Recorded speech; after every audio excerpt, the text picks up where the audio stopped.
और उसे गौतम का इस बात पर मजाक उड़ाने का एक मौका मिल जाता है और वो कहता है, घर जमाई? अवनी जैसी लड़की का पति एक घर जमाई? आंटी जी, सॉरी टू से, आपने शादी होने कैसे दी? बेचारी अवनी की तो लाइफ खराब हो गई। ना कि सिर्फ अवनी बल्कि अंकल को भी अगर आज कुछ हो गया तो एक गलत डिसीजन और सब जिंदगी भर के लिए दुखी। गीता तो पहले से ही गौतम के खिलाफ थी, लेकिन रूपेश की बातों से वो और तिलमिला उठी। लेकिन गौतम को गीता या रूपेश से कोई मतलब नहीं था। वो अवनी को देखे जा रहा था जो गौतम को अजीब नजरों से देख रही थी।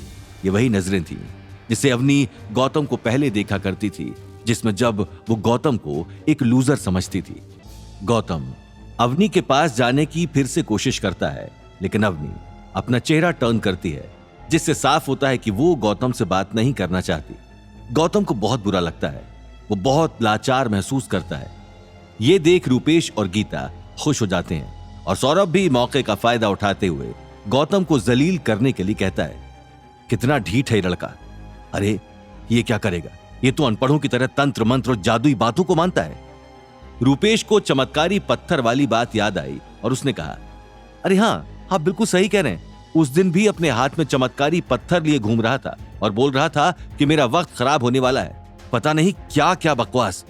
भाई हो गया सब खराब। खड़ा होना अच्छा खासा तेरे आगे। उस बात को कितने दिन हो गए। मैंने उस दिन भी कहा था कि तू जाली तंत्र मंत्र वाला आदमी है, और आज भी मैं यही कहूंगा। अवनी से ये सब झेला नहीं जा रहा था, इसलिए वो सीट से खड़ी हुई और चिल्लाकर कहती है, will you please stop it guys? हम लोग यहाँ डैड के लिए आए हैं और तुम लोग अपनी बेकार की बातों में लगे हुए हो। आप लोग समझते क्यों नहीं? इस वक्त डैड का इलाज करवाना जरूरी है। तभी रूपेश ने दवाइयों का थैला अवनी की तरफ करते हुए कहा, हाँ अवनी, बिल्कुल सही बोल रही हो। ये देखो, मैं सारी दवाइयां ले आया हूं, ये नर्स को दे दो। अवनी जाकर दवाइयां नर्स को देती है, लेकिन वो गौतम से बिल्कुल नजरें नहीं मिलाती और गौतम को अवनी का उसे इग्नोर करना कांटे की तरह चुभ रहा होता है। वो अवनी के पीछे चलते चलते बोलता है, तुम चिंता मत करो अवनी, मैं डैडी जी के इलाज का इंतजाम करवाता हूँ। डॉक्टर भी आ जाएंगे, प्लीज टेंशन मत लो। अवनी, मैं तुम्हारे साथ हूं ना।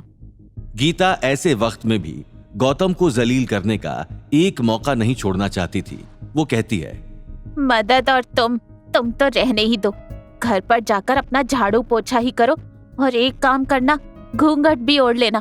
तुम्हारे ऊपर वो भी बहुत सूट करेगा। निकलो फौरन यहाँ से, मैं तुम्हें और बर्दाश्त नहीं कर सकती। तुम्हारा तलाक हो तो बेहतर होगा। मम्मी जी प्लीज, ये आप क्या बोल रही हैं? क्या इतनी सी बात पर आप हमें तलाक लेने के लिए मजबूर करेंगी? अवनी प्लीज, तुम तो मेरी बात समझो। मैंने कुछ गलत नहीं किया है, प्लीज ट्रस्ट मी। लेकिन अवनी चुपचाप मुंह नीचे करके रो रही थी।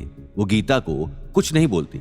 गीता गौतम को धक्का मारते हुए कहती है, बस देख लिया, अवनी भी नहीं चाहती कि वो तुम्हारे साथ रहे, इसीलिए बेहतर यही होगा कि तुम चुपचाप अवनी को तलाक दे दो। और अगर ऐसा नहीं किया ना, तो याद रखना, मुझे घी टेढ़ी उंगली से भी निकालना आता है।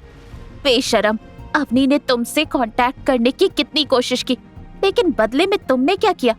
उसे सिर्फ धोखा दिया और तुम रिया सिंघानिया से मिलने चले गए। गीता की बातें गौतम सहन नहीं कर पा रहा था, लेकिन अवनी के लिए वो गीता को कोई भी उल्टा जवाब नहीं दे रहा था। वो सिर्फ सर झुकाए चुपचाप गीता की बेसिर पैर की बातें सुने जा रहा था। अरे बोलो ना, अब क्या तुम्हारे मुंह में दही जम गया है? दूसरी औरतों के चक्कर लगाते हो और अपनी बीवी को यह परेशानी में छोड़कर तुम्हें कोई फर्क नहीं पड़ता। देखो, अवनी की आंखों में देखो, रो रो कर कैसे सूज गई है। जिस वक्त तुम्हें यहाँ पर होना चाहिए, उस वक्त ये रूपेश यहाँ पर था। पति तुम हो इसके, लेकिन पति होने का असल फर्ज तो रूपेश ने निभाया है। अवनी के कॉल करने पर 5 मिनट के अंदर ये हॉस्पिटल में था और ये सारी दवाइयाँ लेकर आया जो तुमने अभी अपनी आंखों से देखी होंगी। मैंने भी घाट घाट का पानी पिया है। मुझे पता है कि तुम कितने सच्चे हो और कितना दिखावा कर रहे हो, इसीलिए मेरे साथ तो तुम अपना गेम खेलना ही मत। पीछे से नर्स आई और अवनी ने उसका रास्ता रोकते हुए पूछा, सिस्टर क्या हुआ? डॉक्टर क्यों नहीं आ रहे हैं? नर्स ने गोल मोल सा जवाब दिया, जिसके बाद वो वहां से चली गई। अवनी ने टेंशन में कहा, आखिर ये लोग इंसान को बचाते हैं या उनकी जान लेते हैं? एक आदमी दर्द से तड़प रहा है और यहाँ किसी को फर्क ही नहीं है कि कम से कम उसे देख ही ले। कभी डॉक्टर यहाँ बिजी है, कभी वहाँ बिजी है। अरे बाकी सब डॉक्टर मर गए हैं क्या? किसी को भी बुलाओ, लेकिन मेरे डैड को ठीक करो। ऐसा कहकर अवनी रो रही थी। तभी गौतम उसके नजदीक गया और उसने अवनी का हाथ पकड़ते हुए कहा, तुम चिंता मत करो अवनी, मैं कुछ करता हूँ, मुझे बस थोड़ा वक्त दो।